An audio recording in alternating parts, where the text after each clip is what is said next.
no sabe que ya hicimos todo. Sí, Jesús lo sabe todo. Y Él está aquí en esta noche. Aleluya. Y Él tenía preparado esta reunión desde antes de la fundación del mundo.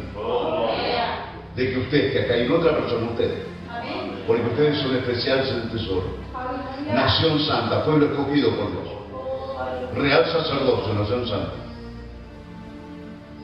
Y le dijo, tira hacia la derecha. Imposible. Es ilógico, porque todo tiene que ir hacia la izquierda de la pesca. Lo lógico es a la izquierda, pero lo ilógico es a la derecha. Pero Dios está en las cosas ilógicas también. Dios nos ha traído en esta noche porque somos los primeros necesitados de recibir palabra de Él. Para trasladarla a aquellos que nos están esperando. Y Pedro habrá pensado un montón de cosas, pero obedeció. Y eso es lo importante para usted y para mí esta noche. Obedecer. Y ser fiel. ¿Cuánto dice gloria a Dios? Ser fiel. Y cuando Él arroja la red,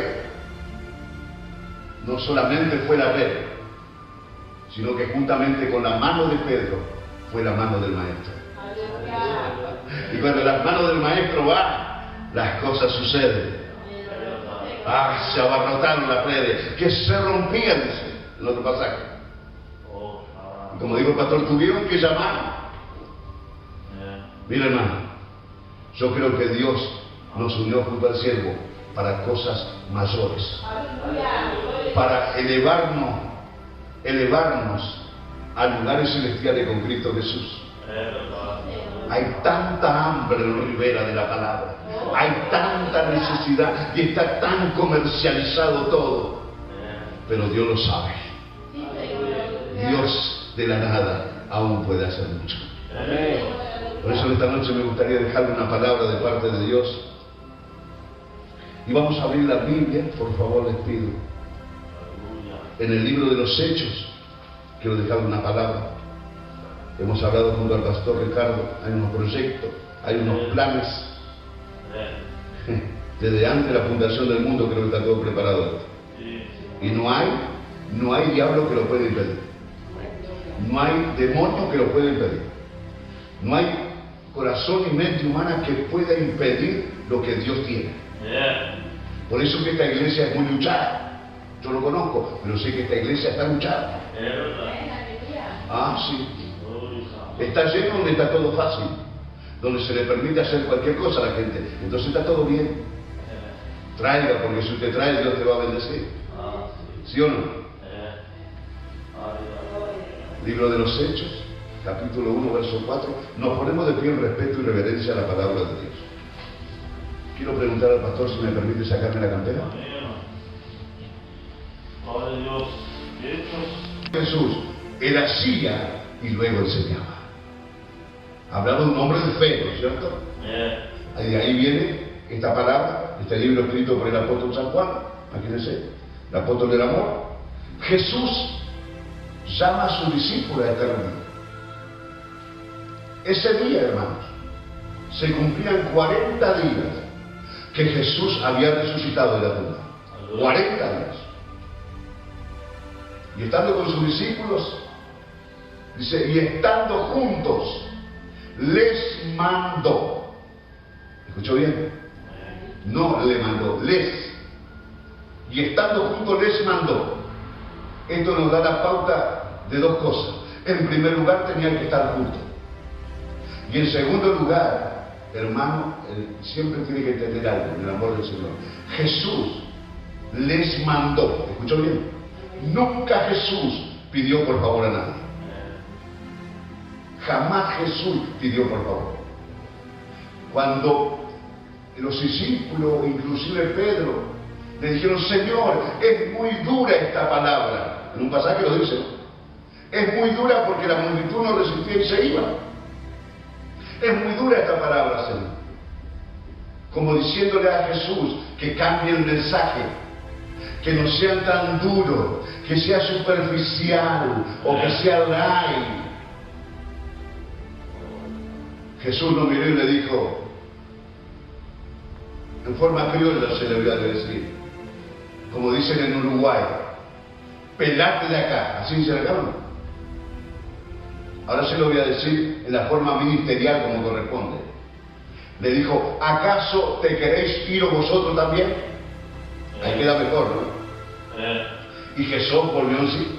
Pedro volvió en sí y dijo, no, Señor, ¿a quién iremos? Si solamente en ti hay palabras de vida eterna. Esos mensajes tienen que volver a los púlpitos. Estos mensajes tienen que volver a las iglesias. Estos mensajes tienen que volver a los ministerios. Hoy en algunos lugares ya no se predica contra el pecado, no se predica contra la falsedad, la maldad y tantas cosas pecaminosas. Hoy está todo bien, pero ese no es el evangelio de Jesús. Ese no es el evangelio que fue puesto en mi corazón, en el corazón del pastor, en el corazón de otro siervo de trayectoria. No. Ese evangelio es el evangelio genuino, el evangelio verdadero, el evangelio primitivo de las primeras iglesias. Cuando dice gloria a Dios esta noche, eso tiene que volver. Y está volviendo. Le gusta al diablo, no, está volviendo. Por eso muchos no quieren abrir la puerta de su iglesia, porque cuando hable y predicamos de esta manera, las cosas cambian. Aleluya. Jesús, ese día 40 días, los unió. Dijo, y estando juntos, que dice, les mandó, dice, ¿no? Y algunos se preguntan, escritores dicen, ¿por qué no fue en el día 5 que resucitó? ¿Por qué no fue en el día 10, el día 17, el día 25? ¿Por qué no fue en el día 30 que le tenía que dar esa orden? No. Jesús no falla. Él nunca llega tarde, él llega justo. Porque no había unanimidad entre los discípulos. Unanimidad se le viene de la palabra unánimes, que significa un mismo sentir, un mismo amor, una misma fe, una misma esperanza, una sola doctrina. Los 5 ministerios, ¿me está entendiendo? Eso significa estar unánime, como están ustedes esta noche, esperando de Dios. Así o no es así. A pesar del frío, a pesar de la inclemencia, ustedes están aquí, porque fueron receptivos al Espíritu Santo. Y el Espíritu Santo es el mayor convocante de multitudes. Es el que convence a la persona del pecado y la trae a la iglesia. Algunos a la arrastra lo traen, pero lo traen. El único que convence de pecado se llama Espíritu Santo, y está aquí en esta noche dirigiendo esta reunión. Y estando juntos les mandó que no se fueran ¿de dónde? De Jerusalén. ¿Dice la palabra o no dice? Dice que esperasen la promesa del Padre, la cual le dijo, oíste de mí. Y él hablando de los evangelios, en una oportunidad estaban los discípulos reunidos, no hablaban nada, estaban atemorizados, pensando en la palabra que él había dicho que se iba a ir un día, que los iba a dejar, que ya no iba a estar más con ellos. Me imagino la desazón, el temor, el pavor, el miedo, la incomprensión, la desesperanza de que ellos ya no podían tener más a Jesús con ellos, no iban a tener más a su Padre espiritual. ¿Quién los iba a defender? ¿Quién los iba a alimentar? ¿Quién los iba a ayudar? ¿Quién los iba a respaldar? ¿Quién les iba a enseñar? Estaban juntos y Jesús los vio, pero ellos no hablaron. Pero ¿sabe una cosa? Jesús sabía lo que ellos estaban pensando. Y Jesús sabe lo que yo y usted estamos pensando en esta noche. Porque es un espíritu de revelación que es de la palabra. Y él va y les dice a ellos, muchachos, siervos, no se preocupen, porque yo me voy.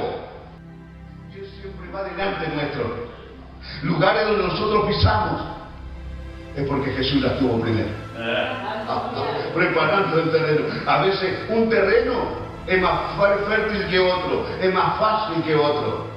Las puertas están todas abiertas, pero hay otros terrenos que son duros. Déjenme decirle, como Jesús está en el terreno blando, está en el terreno duro también. Para que aprendamos la experiencia a depender de Él. La dependencia sobrenatural de Dios. ¿Cuántos dicen gloria a Dios esta noche? Yo me voy, pero no dejaré huérfano. Enviaré a otro consolador. Porque Él sigue siendo el Consolador también. Él os guiará a toda justicia y a toda verdad. Por eso dice acá, del cual oíste de mí, de mi boca. Y en el verso 5 dice, si no me equivoco, porque Juan ciertamente bautizó con agua. ¿Quién era Juan? Juan el Bautista, el primo de él, hijo de Elizabeth. Ciertamente Juan bautizó con agua, pero vosotros seréis bautizados con el Espíritu Santo dentro de no muchos días. ¿Cuánto dice gloria a Dios? La iglesia necesita el poder y la unción del Espíritu Santo. Oh, aleluya. Y ese Espíritu Santo está aquí. El Espíritu Santo es el paracleto espiritual. La fuerza activa de Dios es Él. Aleluya. Vio que muchas campañas y tantas cosas, es buena la publicidad, es buena o no es buena, pero es costosa. Déjame decirle, el Espíritu Santo es el mayor convocante de multitudes, y lo único el precio que hay que pagar es arrodillarse, humillarse y clamar a Él, y Él trae a la gente. ¡Aleluya! Y pone todo, los mandos dicen gloria a Dios. Porque vosotros seréis bautizados con el Espíritu Santo dentro de no muchos días. Estaba dirigiendo la reunión y parecía que tenía al Espíritu Santo como una persona, como un piñapo, como un muñeco, como una palabra. Y eso me puso mal a mí, antes de yo predicar. Estaba ahí mirando. Y decía, Espíritu Santo, vení para acá. Espíritu Santo, anda para allá. No sé si me entiende. Espíritu Santo, haz esto. Espíritu Santo, levanta a la gente. ¿Me entiende lo que le digo? Cuando yo pasé, tomé el micrófono y dije, me presenté y después dije, ¿a dónde se fue el Espíritu Santo? ¿Cómo usted y yo, humanos y racionales, podemos manejar a la persona tercera de la Trinidad, a la tercera persona de la Trinidad, el cual juntamente estuvo con el Señor cuando Dios abrió su boca y dijo, hagamos al hombre nuestra imagen. Aleluya. Aleluya. Cayó la gloria de Dios y esa persona que era yerno del pastor quedó tirado en un rincón, no se pudo ni mover. Hermano, el Espíritu Santo es santo. Amén. Este ministerio no se sostuvo por un hombre, ni por una mujer, ni por el dinero. Se sostuvo porque el Espíritu Santo sigue estando. Y sigue estando y lo va a levantar más todavía. ¿Cuánto dice gloria a Dios?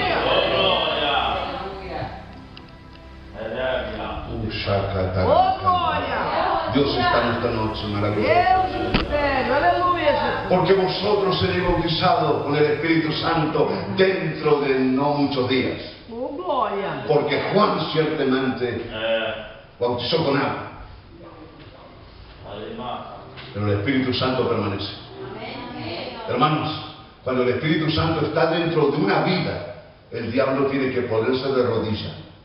Y las puertas, si no se abren, el Espíritu las rompe. ¿Me están entendiendo? Contra la voluntad de las personas. Aleluya. Es el Señor. Cuando haya venido sobre vosotros, ¿qué cosa? El Espíritu Santo.